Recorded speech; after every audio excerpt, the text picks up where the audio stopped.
Good morning and welcome everyone to this session. So this session is entitled LANSA, a full stack low code developers tool. Now, my name is Eugene King and I'm a senior sales engineer with over 24 years of experience using the LANSA toolset. So today's session, I'm going to take a look at some of the reasons why low code projects fail and how LANSA avoid these pitfalls. And we'll talk about low code initially, look at the hype versus reality and why the low code projects failed and how LANSA can address those issues. And we'll round off with a demonstration of the actual LANSA toolset. So first of all, what is low code? Well, there's many definitions of low code on the market, no code, low code.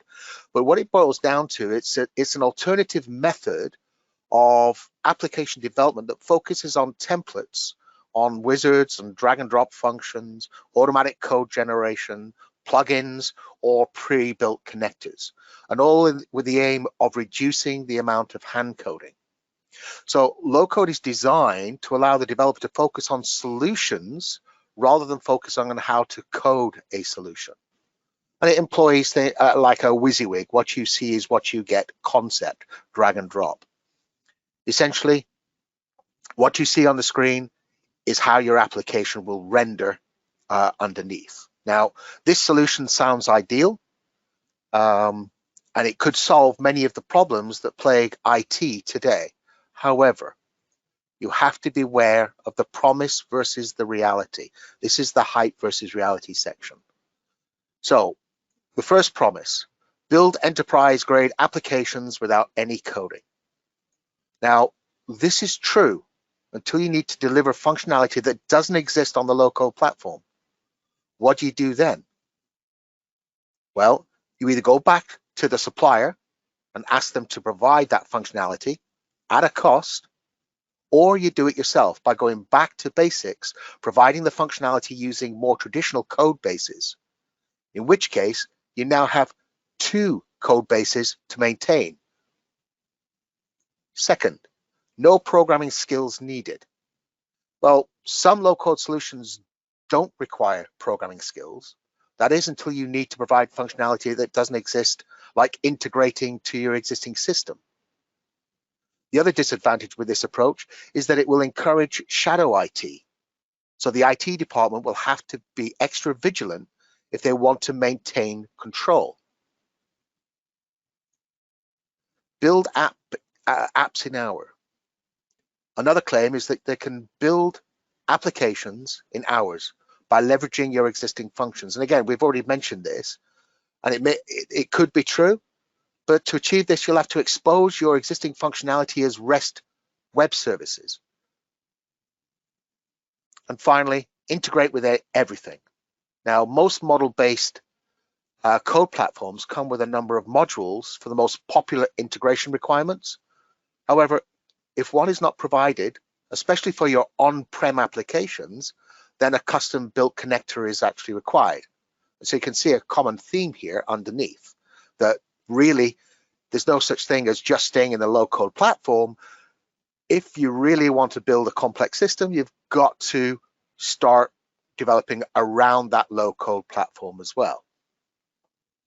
And again, these objects will need to be created and maintained outside the low-code platform's development environment.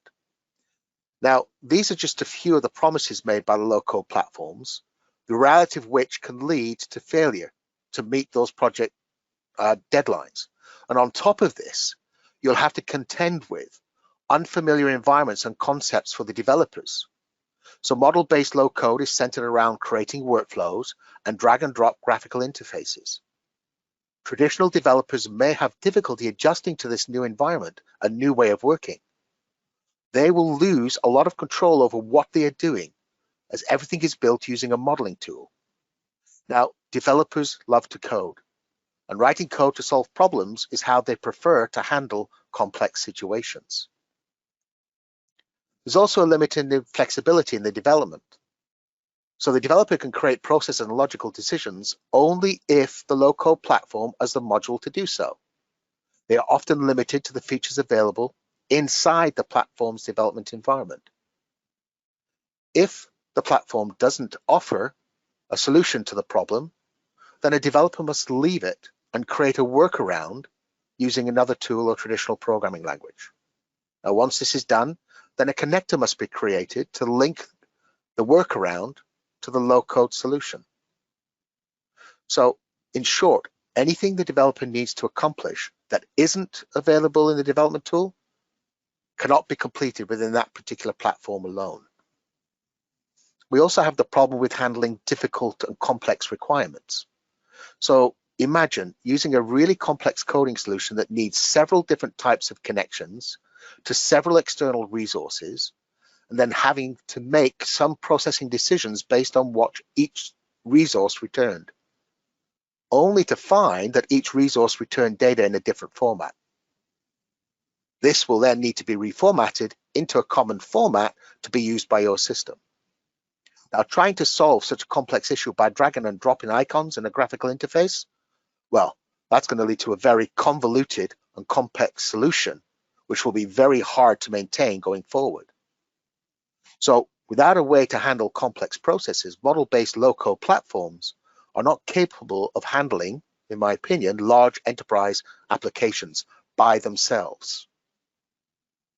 There's also hidden costs. So the cost of these types of projects can spiral out of control quickly. The cost is dependent on a number of different factors, depending on what platform you are using, number of end users, number of servers, and also on the size and the number of applications that you're developing. Deployment costs are also high. Everything is SaaS, and deployment is per application and time limited. Things like options like 3 apps for 3 years. Application maintenance cost deployment can also be slow and costly due to the lack of immediate access to the functionalities. So how does LANSA address these issues? So first of all, unfamiliar environment and concepts. Well, LANSA provides a traditional development environment called Visual LANSA. This offers all the benefits and power of a low-code tool, but also offers the developers full control of the source, including editing and debugging. With regards to limited flexibility in development, again, Visual LANSA is a single development language that allows developers to develop any type of application, whether that is on-prem or in the cloud. And we'll see that later on in the actual development, in the demonstration. Difficulty handling complex requirements. So Visual LANSA allows developers to focus on solving business issues rather than technology ones. And again, we'll go into more depths in some of these as we get onto the hands-on demonstration part. Hidden costs. Well, with LANSA, you are not restricted to the number of applications you create or the number of users that can access your applications. Deployment is per server, not per application. And there are private cloud and web server deployment options that are available, which aren't available on the pure SaaS model preferred by the more well-known low-code vendors. Integration. Because a developer can code any type of application within Visual LANSA, if a connector doesn't exist, they can create it themselves inside the development tool. So now that I've talked about Visual LANSA, what exactly is it? So LANSA was a company started by a team of developers who were looking at a way of not only developing applications faster, but also reducing the ongoing maintenance costs. Now, with a view to these objectives, the team developed a multi-tiered architecture with a centralized repository containing a business rules engine. This is supported by what was then referred to, so this was actually created back in 1987, and back then it was referred to as a high-level language, or later on a 4GL. However, in today's technology landscape, it'd be referred to as a low code language. So Visual LANSA is also database agnostic. This architecture allows developers to develop applications over multiple data sources, aggregating that data into a single application. To a LANSA developer, a table is a table is a table, regardless of where it actually comes from. So whether I'm looking at DB2400 on the IBM I or Oracle DB or MySQL, it doesn't matter. It's still a table. And again, we'll see that in the hands-on demonstration. Now, combine the architecture in the single low-code language, it enables a Visual LANSA developer to develop the applications quicker, whether it's a Windows app, a web app, a native mobile app, or whether you're doing integration, publishing and consuming REST APIs. Everything is done inside the single environment. The architecture also has the additional benefit, because everything is centrally located, the ongoing maintenance cost of your application can be reduced by up to 80%. And again, I'll show you the cross-referencing and creation of impact lists when we get onto the hands-on demo, which we will do now. So for the demonstration, what I'm going to do is I'm going to open up my development environment. I'm going to create a web application using one of our templates. And then I'm going to show you that application running, and then go into the repository and show you how our repository works. Just a quick overview, and then we'll look at how we can then edit that source code. So I'm going to open up my development environment. So a little bit about the technical setup here. So I have Visual LANSA installed on my desktop. I am running it against a Microsoft SQL database using IIS as my web server. So what you're seeing is a Windows application. So you install Visual LANSA on your desktop, and then this is where you will spend all of your time. Now, just a little bit of a side here. What you're seeing is a Windows application that's been developed by LANSA.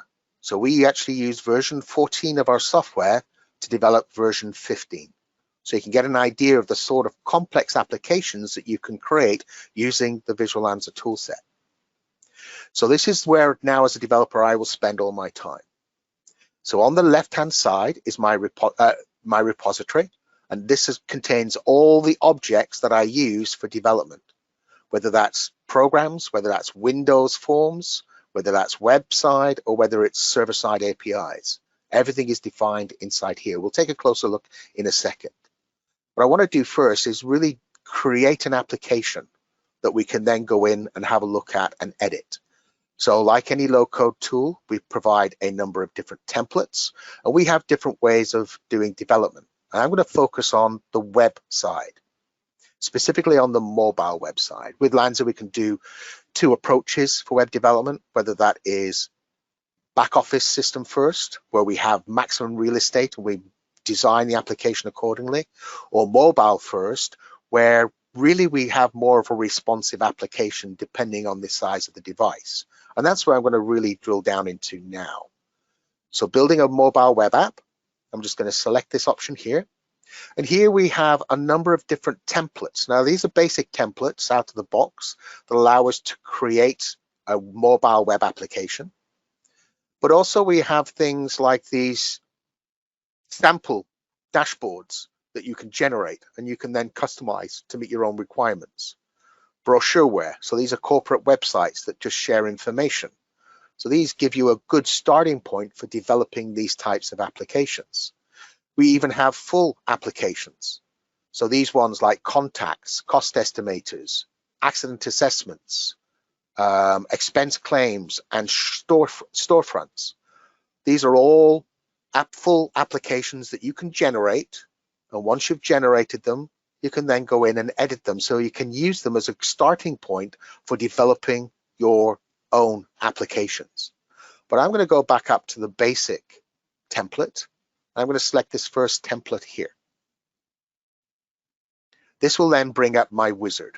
So the first thing I want to do is give it a prefix. So all the objects that I create, whether it's images, whether it's web pages or server-side coding, will all have the same prefix, A01. We're going to give it a demonstration. We're going to call this one demonstration.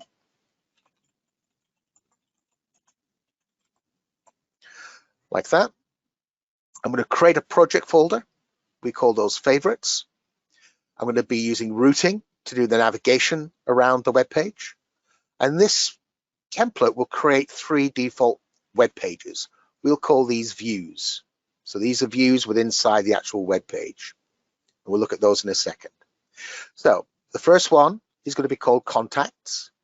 And what do we want to do? Well, we want to maintain a database table. We have different options available for that. What table am I going to define? Well, it's going to be X contacts. And that comes directly from the repository. So I can search the repository for a particular table and select that table. What do we want to do? Well, in this case, because it's a table, we can either do a read only or we can do a CRUD, create, read, update, and delete. So we're going to do that, create, read, update, delete. I'm going to turn off the add attachments and notes for now. Right, so then we want to see what items are going to appear in the search, in the results list after we've done the search. So in this case, we're having a 3-line item. You can see we've got single, 2, and 1. We can change that. We'll change that actually further on in the demo. And we've got full name. So these are the columns that are on the tables at the moment. X contact full name, full address, and the email address. Okay, that's all I'm going to do for that page there. The other two I'm just going to keep as default. And we're just going to have a contact us page, and we're going to have a chart. So this uses a wrapper around a external jQuery library that allows me to visualize charts. And finally, themes. Themes are our way of working with cascading style sheets. So we have a WYSIWYG, what you see is what you get designer, that allows us to create the style, and we assign that style to a theme. We use that theme within the application, which allows us to then change the styles of various elements on the screen. So I'm going to leave that as default, and I'm going to generate the application. So while that's going off and generating, let's have a look and see what is actually happening. So 2 sides, we have the client and we have the server. When the web client requests a web page, everything that you need to run the web page is downloaded to the client. Think of it as a manifest. So that includes any web pages, any images, any dialogues. These are modal forms, pop-ups, are all downloaded, ready to be used by the client. We also download a LANSA runtime, which is just a piece of JavaScript that is used to render the web pages. That is a one-time process unless there's been an update. If there's an update, then it'll check when you do a refresh, and it will then re-download the runtime if necessary. So now that that is done, on the server side, we have our server modules. So think of this as a container, a library of APIs. In LANSA terms, we call these server routines. They're simply just APIs. We can even externalize one of these routines so that it could be called by other systems. So whether that's a LANSA system, or whether it's a .NET, or whether it's a Java system, it doesn't really matter. We just publish that as a standard REST API. So when you do something on the client, which is all HTML, JavaScript, and CSS, when you perform an action or a request, a JSON message is passed up to the API. That API will then do whatever it needs to do. So whether it's accessing a table locally on the local server, on a remote file server, or it can call an additional REST API, or it could be another data source like an Excel spreadsheet, or it could be something like Salesforce. It doesn't matter. As long as it does something to grab the data, process that data, and then send it back in a JSON format. Now, as a LANSA developer, I don't have to worry about what's going on underneath. I just do the coding, and we'll see that now in a second. I'm going to pull up the browser and pull that in so you can see what has actually been generated. So this is the basic web page that's been created. I can go and look at about, and again, it's just sample code. So you can go in, once you've generated this, you can go in and you can edit it, and we'll see that in a second as well. So I can go into the contact us information. I'm going to contact, let us sign on. Okay. Not sure what's going on here. Sorry, my system's going a little bit slow this morning.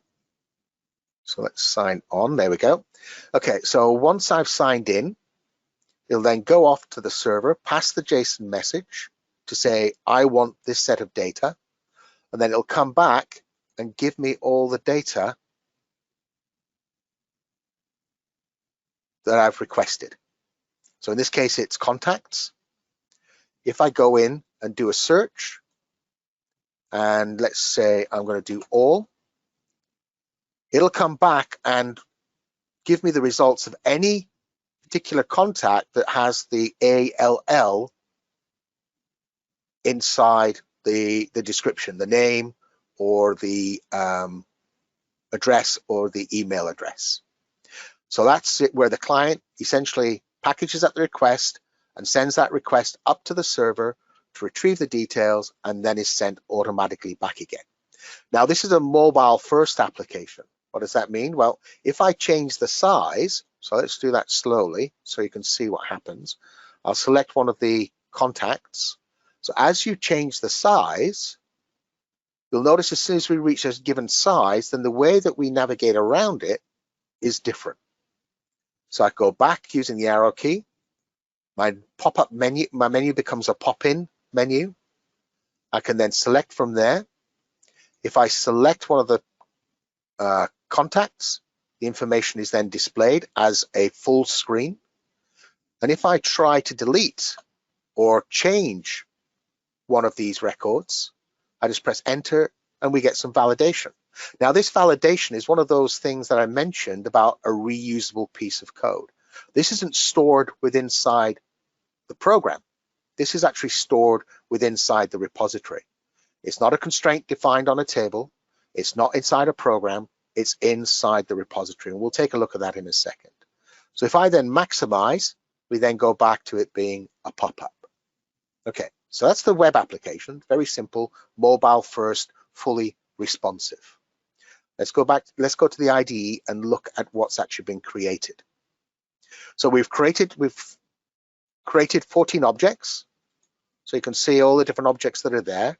We've created a project folder called Demonstration App 1. And again, I can see all of the different objects that I've created here. Now, the page is what you're seeing here in the main area.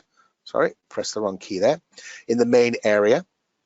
The views are these boxes that you see here. And the dialogues are the modal forms that pop up, like the sign-in and the contact details. They're the ones that pop up in the actual middle. Those three make up the web page. The server module is the back-end code. So these three generate HTML, JavaScript, and CSS. And this one will generate C and C++. But I use the same language all the time.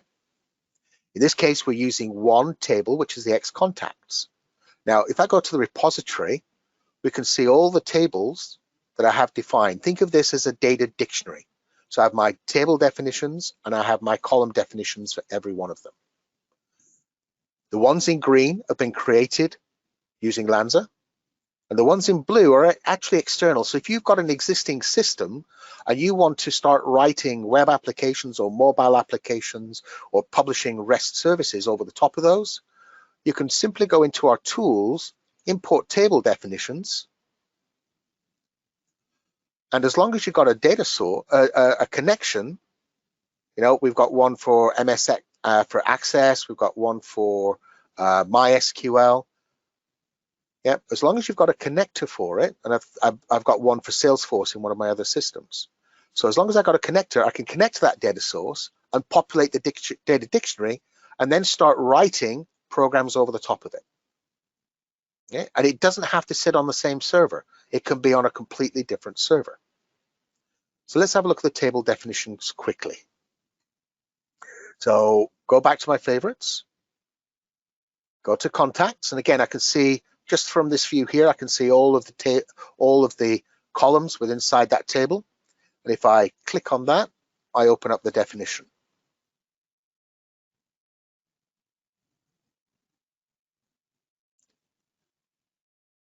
So then I have my definition opened up, so I can see how many columns are actually in that table.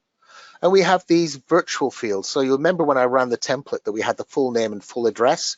Well, these columns don't actually exist on the table. They're derived from fields on the table. So in this case, you can see here that I've got contact full name is actually made up of the first name and the last name. Contact full address is made up of all the address information. So these are creature comfort for developers. So as I create my application, I can just drag and drop this object onto the page and it will automatically do that coding for me. Now, the reason I came in here was for this tab here, looking at the rules and the triggers. So when I try to update a record, one of the validations that was triggered was that the last name couldn't be blank. And that's what this validation rule is actually saying. So all the constraints that you would normally put in your database or you'd code in your program are actually stored centrally in this one repository.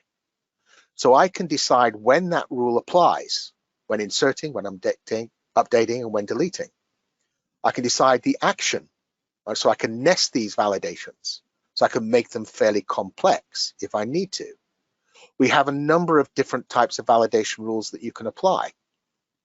So these are the main ones: list checks, range checks. We can do a date check, how many days in the future, how many days in the past, make sure it's in the correct format. Look up into another database table. So for example, if I wanted to delete a product, but that product is being used on an order, then I can check to see if that's the case, and I can then prevent the deletion of that actual product. So we can build in the referential integrity. So the more I can put in the repository, the less work that the developer really needs to do around ensuring that the data is correct going into the system, because all of that is stored in this one central location. Every program that tries to write something to this table will trigger that validation. Okay, so that's the table definitions.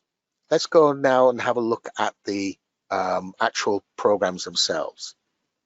Oh, one of the things I wanted to show you while I was here was the impact analysis. So if I was to make a change to the contacts table, I can come in here and we have this option for cross-reference. This cross-reference creates an impact list.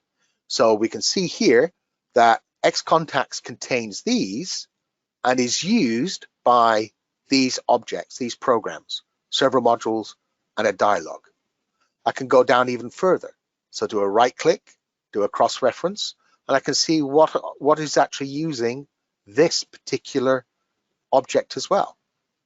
So I've very quickly create an impact analysis. So if I make a change, I can see what may be affected. I can use this list then to go in and check to see if any changes are actually being made to that. But everything there centrally located and I can easily get to it. Okay, let's make a quick change. So I'm going to go into X contacts. I'm going to open up this contacts view, and I can open it up from here, or I can just go into the main work area and do a selection and open that there. Okay, so that's opening up the main view, and this is the list that we saw. So what I want to do is make a change. I want to add another field onto that page.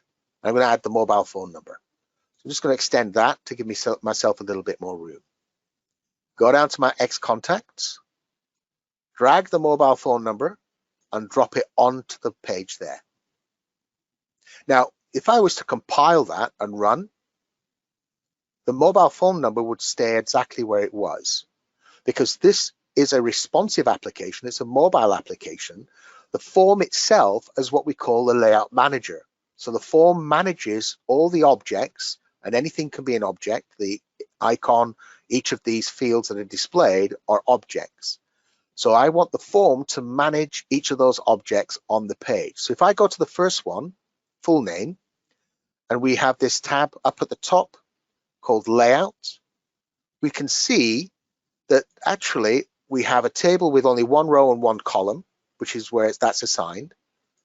We've got center left, so we can center it left, fit the width, so these are the different options that are actually available, and flow, so flow down, flow up, left, right, center vertical. That's what we're doing here. We have a margin left of 86 and a margin of 16. So let's just repeat that for mobile phone number. Okay, then grab that. So row 1, column 1, center left, fit width, center vertical, margin 86. Oh, no, 86, like that, and right margin of 16. Okay, done. So now, as this form changed size, the actual form itself will control where those fields are actually displayed. Now, excuse me, I want to make a quick change. The height is still too much here. I want to make a change to that. So I could just grab the chevrons and move it, but I want to be a little bit more accurate than that. So with the object highlighted, all objects have got properties, events, and methods associated with it. Now for the property side, I'm going to go down and I'm going to change the height. I'm going to change that to 20. Okay.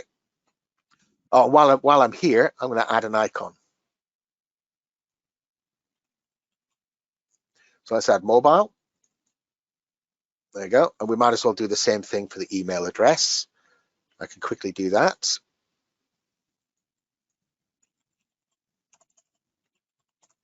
Select that one. Okay, good. Okay. Right. Also, there's a lot of wasted space here because the entries aren't too long. So I'm going to actually increase the number of entries per line. And I'm going to increase that to 3. Yeah, and that's all I'm going to do for that now. I'm just going to do a resize just to pick up the size. There we go. Done. I can compile that.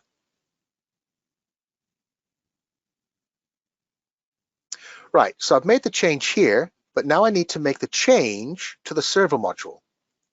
Okay, so I need to tell the server module to pass in the mobile phone number. So for that, I'm just going to show you a little bit of the source and show you where we establish the connection to the server module. So I'm going to go into the go-to option that we have, go to the method routines, and go to this one here called refresh, because this is the one that's connecting to the server module. This is establishing the connection and giving it a name of find. This just clears the display list. This is just loading up an image while we're doing the loading. But this is the important one. This is the one that calls the server module. And that could be either synchronously or asynchronously. And in this case, we're passing the search and returning the list. Okay, so again, I can do a right click on this, server module, open. So you can see how quickly I can navigate around the system, how I can see what objects are related, which objects are using what other objects. So it makes it very easy to maintain this system going forward. So here's the server routine. So think of these as self-contained APIs. It could be related or they don't have to be related. You can have one big server module with multiple server routines or a server module for each business object or for each table, your choice. The session required indicates that you need a session already established. So that means you've needed to have signed on. One input, one output, the list. And it's the list I need to change. So I'm going to do a right click, go to definition, which goes to the top. So this is the defined list. If I need to know what that does, I press F1 and it gives me the instructions on what F1 does with examples of how to use it and describes each of the parameters that we have. I can do an F4 and prompt, and I can fill out the parameters from here for the command. But as you get more experience with LANSA, you just decide you can just start typing. X contact, contact, press insert. Let's just get that down. Right, so X contact mobile phone. And that's all the change I'm going to make for that one. Let's get that back up there. That's all the change I'm actually going to make for that one. Right, let's just take a quick look at the code here. So we're bringing in the search. We're then getting all the fields, all the columns from the table to populate the list from the X contacts. So in this case, we're getting everything, handling any errors. This is just checking to see if the search string is inside the email address, the contact address, or the contact full name. So that's what this is doing, converting it to uppercase and then using the contains intrinsic function.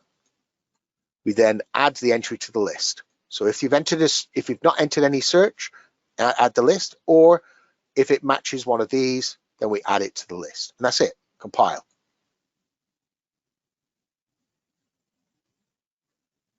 Okay, so now I'm going to go back, and I'm going to go back to my main web page here.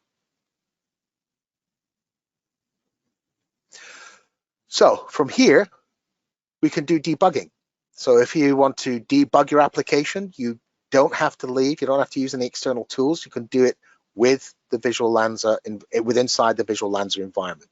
You can set breakpoints, you can step through, step over, anything you're used to doing in a debug tool, you can do inside the LANSA debug tool.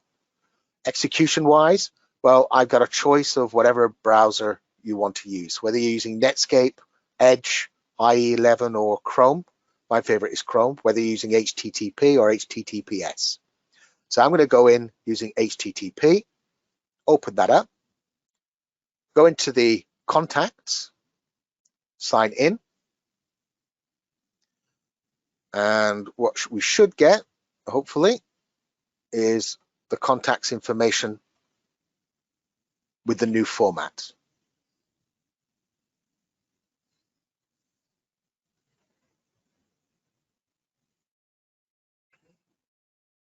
Okay, what's going on there? Oh, I've gone into debug. Sorry about that. I need to stop my debugging. I selected debug by mistake. That's fine. So that's fine. Okay, there we go.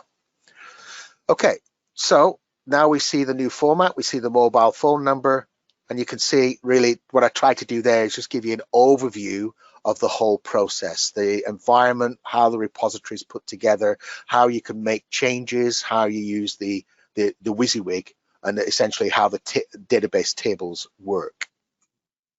Okay.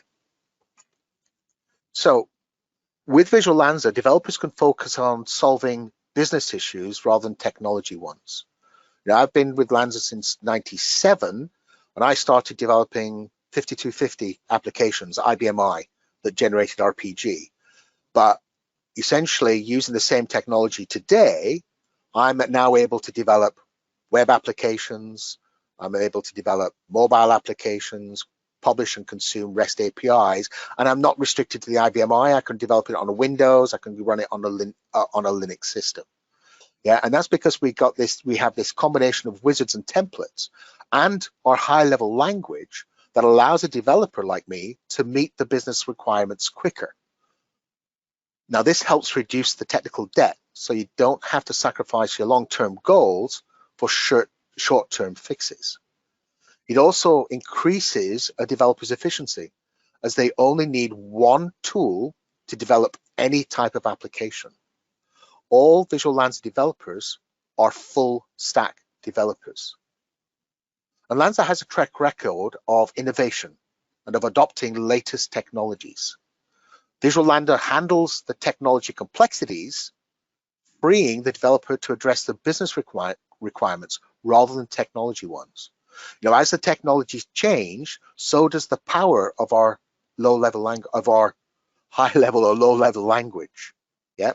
So as we move from the different HTML, when we move to HTML5 and CSS3, as a developer, I didn't have to worry about that. That was actually handled by our platform. So this allows the developers team to be more flexible and responsive to the business needs. You can complete your projects quicker because you're using one language. You don't have to worry about technology. We, as a platform, the LANSA platform, will actually handle that technology for you. We have customers that developed applications in 1987 that are still running those today on a modern infrastructure, and most of them are unchanged. How many other programming languages can actually can boast that? So, do you want to develop applications to run your in-house infrastructure or in the cloud? Well, LANSA can help. Okay, so that concludes the presentation and demonstration portion of this session. So at this point, I will ask David to see if he's got any questions for me. Okay, yes. Thank you, Eugene. It was a great presentation.